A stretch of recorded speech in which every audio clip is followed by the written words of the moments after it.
భూసార పరీక్షల ప్రధానమైన అంశము శాస్త్రీయ పద్ధతిలో మట్టి నమూనాలను సేకరించడం. సో ముందుగా మనము మట్టి నమూనాను సేకరించే భూమిని పరీక్షించాలి. మన కంటికి కనిపించే లక్షణాలు ఏమన్నా తేడాలు ఉన్నాయా, నేల రంగు ఎలా ఉంది, నేల యొక్క వాల్ ఎలా ఉంది, మనం పంటలు ఏమేమి వేసాము, ఎటువంటి యాజమాన్య పద్ధతులు చేపట్టామో దానికి అనుగుణంగా మనం మట్టి నమూనాలు సేకరించిన భూమిని విభజించుకోవాలి. విభజించిన భూమిలో మనము మట్టి నమూనాలను సేకరించాలి. ముఖ్యంగా మనం ఒకే లక్షణాలతో పోలి ఉన్న భూమిని విభజించుకున్నప్పుడు ఆ నేలను ఎక్కడైతే మనం మట్టి నమూనాలను సేకరించాలనుకుంటున్నామో అక్కడ 8 నుంచి 10 చోట్ల ముందుగా అక్కడ నేలను శుభ్రం చేసుకుని ఎటువంటి ఎండు ఆకులు గడ్డి ఇలాంటివి లేకుండా శుభ్రం చేసుకుని వి షేప్ ఆకారంలో 15 సెంటీమీటర్ల లోతులో ఒక గుంట చేసుకోవాలి.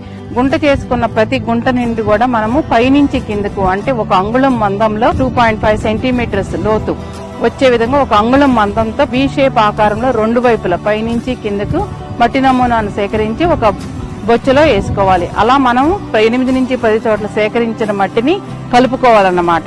కలుపుకున్న దాన్ని మనము కాంపోజిట్ మిశ్రమం అంటాము. దాన్ని మనం క్వార్టరింగ్ పద్ధతిలో 4 భాగాలుగా విభజించుకొని ఎదురెదురుగా ఉన్న 2 భాగాలను తీసేసి మిగతా 2 భాగాలను కలుపుకోవాలి.